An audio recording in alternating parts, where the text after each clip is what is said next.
Hey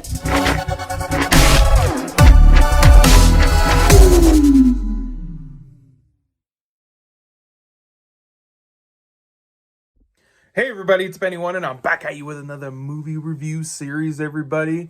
And you guys voted. The Blade Trilogy, everybody, is my next little movie review series. This one won't take very long because there's only 3 movies. And then there was like a little TV series on Spike TV back when Spike TV was still around. I don't think Spike TV is around anymore. I may be wrong. I don't know. So, we are going to review the first Blade movie, everybody. This movie came out in 1998, and as much as the first X-Men movie that came out in 2000 was kind of responsible for the wave of comic book movies that we've been enjoying for over 20 years now, this one really was what started it and kind of showed the studios that besides Batman and Superman, other comic book characters actually might draw some attention from people. And this movie actually kind of had a lot to do with that. And the funny thing about this movie is that New Line Cinema is the studio that did the Blade movies. And Warner Brothers owns New Line Cinema. So it's kind of interesting that Warner Brothers owns the rights to the first 2 Blade movies, I know for sure. I don't know about the third one, but Blade 1 and 2, they own the rights to Blade 1 and 2. I think that's very funny because he's a Marvel comic book character. He's a Marvel Knights comic book character. The Marvel Knights comic book characters are their like more darker, serious, more gritty, bloody, gory, more adult characters like Daredevil, Elektra, Moon Knight, like a lot of those type of characters are the Marvel Knights, Ghost Rider. So I might go through and review and rewatch and review the Daredevil movie, Elektra, the 2 Ghost Riders, just after I'm done with these. Might as well. And then I could do a ranking of like all the Marvel Knights live action movies. That'd be kind of cool. So, but we are talking about Blade, the first Blade movie starring Wesley Snipes, everybody. That is correct. He was perfectly cast back in 1998 for this role. He looked like Blade from the comic books and everything. And the costume with the trench coat, everything looked badass. And the thing that's cool about Wesley is he did all of the action scenes, the fighting, the sword fighting, the guns. And that's what makes the performance so awesome, is he did everything. It was all him. He learned how to do the sword fighting. Sorry about my son, he's crazy.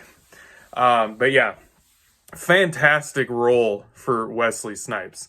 He went a little crazy in the third one when they were filming it, but we'll get to that when we talk about that movie. And then Stephen Dorff plays Deacon Frost, everybody. He's the bad guy in the movie. He's just a vampire that wants to overthrow the hierarchy of the vampires that control the vampires. He doesn't agree with what they're doing, and he's just visceral. He's evil, and he gets his goals accomplished in this movie, like completely accomplished, because he wants to call upon like the blood god, the vampire blood god, and he wants his body to be for the blood god and everything, and he uses all the hierarchy of the vampires as little guinea pigs to get this ancient ritual done and everything. So him and Wesley Snipes do fantastic together in this movie when they have dialogue together and everything. Fantastic. And then Christopherson plays Whistler. He is the guy that basically helps Blade in his mission to hunt and kill all the vampires, because he found Blade when he was a baby, and Blade's mom was bitten by a vampire who actually is Frost, and he is born half human, half vampire, so they call him Daywalker, and he has all of their strengths of a vampire and really none of their weaknesses except for the thirst for blood, which they have a serum for that he takes in the movie, and they show it a couple times. But yeah, he can walk during the day. He has their strength. He has their agility, their healing abilities. He ages normally.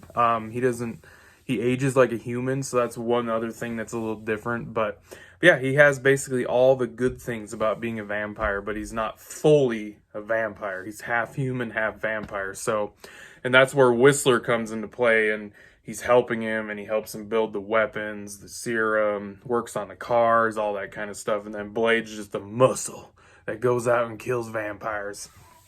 And then Inbush Wright, I don't know how you say her first name, but she plays Dr. Karen Jensen. And Blade finds her in a hospital. She gets bit by a vampire, and that's how she gets wrapped up into it. He brings her to their hideout, even though Whistler's like, why the hell did you do that?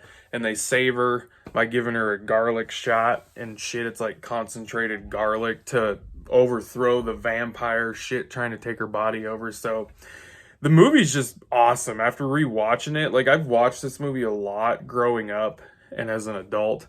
The movie's great. The story, the pacing, the writing, the action, the special effects, even like the CG special effects in the movie, there wasn't a ton. But when they were in the movie for 1998, they looked really good. Like, really good. I'm like halfway through the second one, and some of the special effects in the second one don't look that great. And this movie came out a few years before that one. Like, I was actually surprised at how good the special effects looked. But yeah, this is a great comic book movie. Great movie to kick off the Blade trilogy.